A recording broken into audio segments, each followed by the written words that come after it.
नहीं, संदीप जी, मैं अरुण कुमार जी को सुन रहा था।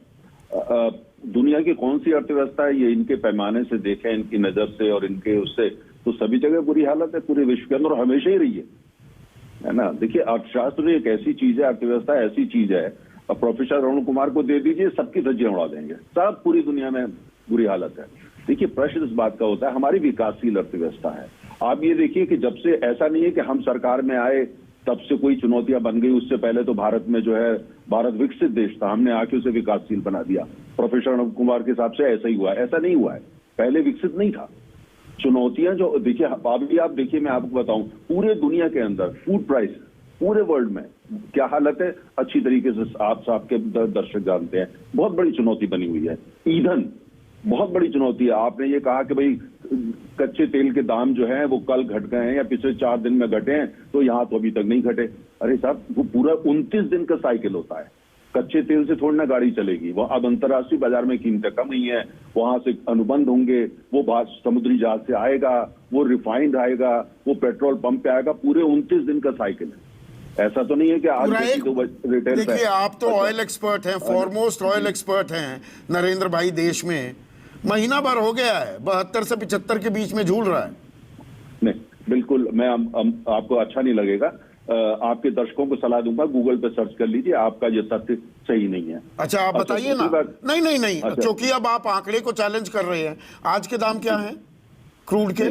देखिए, आप जो कह रहे हैं कि $70 पर बैरल ब्रेंट की कीमत एक महीने से चल रही है, इसलिए एक महीने, अरे साहब अभी तो 86 पर लड़ रहा था, अभी 10 दिन पहले तो $86 पर बैरल था, आज की तारीख में भी 70। मीडियन प्राइस अगर दिसंबर का निकालें 74 से $76 पर आएगा कि नहीं आएगा नरेंद्र? नहीं आएगा, नहीं आएगा। अगर आप एवरेज निकालते हैं आकर के, अगर दिसंबर महीना का निकालते हैं तो आएगा $84 पर बैरल, $84 पर बैरल पे आएगा। इंडियन बास्केट पे अगर आप निकालेंगे तो $79 पर बैरल पे आएगा। अगर इंडियन बास्केट, क्योंकि हमारा $3 के आसपास हमेशा कम होता है जिस हिसाब से हम लोग लेते हैं। तो ईंधन, आपने अभी जैसे अभी अपनी रिपोर्ट में जिक्र किया कि वो कॉमर्शियल गैस हो या डोमेस्टिक गैस हो, गैस तो वही है, एलपीजी है दोनों। वो नीला सिलेंडर होता है, वो लाल होता है। गैस वही एलपीजी है, दोनों में वो पेट्रोलियम गैस ही होती है। अच्छा, दूसरा संदीप जी, देखिए, अब पूरे वर्ल्ड के अंदर फर्टिलाइजर की कीमतें ऊपर जा रही हैं और हम भारी मात्रा में फर्टिलाइजर आयात करते हैं। देश में भी जो बनाते हैं उसके लिए गैस हम भारी मात्रा में आयात करते हैं। कमोडिटीज की पूरे वर्ल्ड में वो जा रही है। देखिए, जहां तक हमारी सरकार है, आप ये देखिए कि सबसे बड़ी प्राथमिकता ये है कि किसी भी हालत के अंदर आम आदमी की जो अर्थव्यवस्था है उसको कैसे जो है बैलेंस करके चला जाए, बैलेंस करके। जहां पे देखिए, आपने देखा कई चीजों की कीमतें कम आई हैं, कई राज्यों के अंदर कीमत जो इन्फ्लेशन जो है वो उसकी दर जो है ज्यादा है, कईयों में कम है। तमिलनाडु के वित्त मंत्री आप रोज टीवी पे आके कहते हैं, आप मेरे यहाँ आकर के देखिए, मेरे यहाँ तो कोई महंगाई नहीं है। तो प्रश्न ये होता है कि इसीलिए जब भी हम बात करते हैं हमको साथ में ये भी देखना है। दूसरी है कि सबसे बड़ी बात यह है कि जो चुनौतियां चल रही हैं उसके बावजूद जो मैनेजमेंट है अर्थव्यवस्था का, और आम आदमी को ये देखना है कि अगर एक आइटम महंगा हो गया है तो दूसरा उसको कैसी राहत दी जा सके, जिसकी उसका जो बजट है, जो परिवार का बजट है, वो संतुलित रह सके। ये एक मैनेजमेंट होता है। कई चीजें ऐसी जो हमारे काबू में नहीं है। आपने एलपीजी का जिक्र किया, एलपीजी हमने सबसे बड़ा काम क्या, आप कह सकते हैं आपने अपराध कर दिया है कि हम घर घर एलपीजी ले गए। हमने पहले तो ऐसा नहीं था, हम ले गए घर घर एलपीजी ज्यादा बड़ी मात्रा में आयात। खाली सिलेंडर पड़े रहते हैं नरेंद्र भाई। अब हाँ, आपने ये कहा कि जितनी जगह हम ले गए हैं वहां खाली पड़े हैं, या आपका तथ्य माफ कीजिएगा गलत है। आपके दर्शक जानते हैं, जिसको जितनी जरूरत है। मान लिया कुछ लोग जो है वो, आप ये कह सकते हैं कि साल में 3 ही सिलेंडर ले रहे हैं या 4 ही ले रहे हैं, और 3 सिलेंडर में चल जाता है एक 5 आदमियों के परिवार का काम पूरे साल में। नहीं, उसी में 1 करोड़ का डिप आया ना, 1 करोड़ 5 करोड़ 99 लाख था, वो 4 करोड़ 99 लाख आ गया।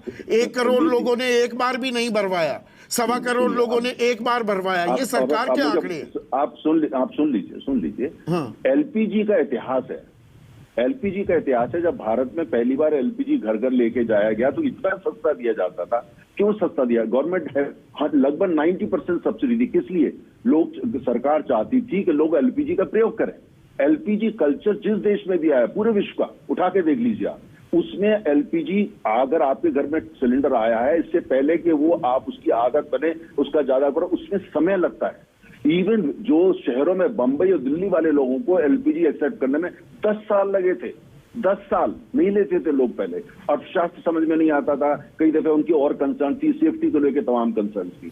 तो मतलब ज्यादा लोगों तक पहुंचाने के चक्कर में 440 रुपए का सिलेंडर जो 2014 में मिलता था वो 1053 का हो गया। आप तो सिलेंडर लेकर प्रदर्शन करते थे सड़कों पर। संदीप जी सुनिए, जो एलपीजी, मैंने जैसे आपको कहा कि एलपीजी जो है वो हैवीली हम इंपोर्ट करते हैं। जब हम पूरे देश में एलपीजी लेकर के गए हैं तो जाहिर है इंपोर्ट की जो मात्रा बढ़ गई और जाहिर है अंतर्राष्ट्रीय बाजार में से कीमतें भी बढ़ गई। और उसके साथ में हमने ये देखा कि उसका जो साथ में हमने ये देखना, लोगों के हर घर में पहुंचाना, हर हिसाब से करना, कंपनियों के ऊपर भी बोझ हमने डाला इसलिए कि देश में पहुंच। इसके लिए एक चीज देखिए, कोई भी चीज जैसे मैंने कहा, आप एक चीज को पकड़ लें बाकी को इग्नोर करें। अर्थशास्त्र बड़ी खूबसूरत एक किस्म की टोपी है, आप एक तरफ से पकड़ लें और नहीं, और बहुत पहलू हैं, अभी मैं एक एक करके चरणबद्ध तरीके से वो लेकर आऊंगा।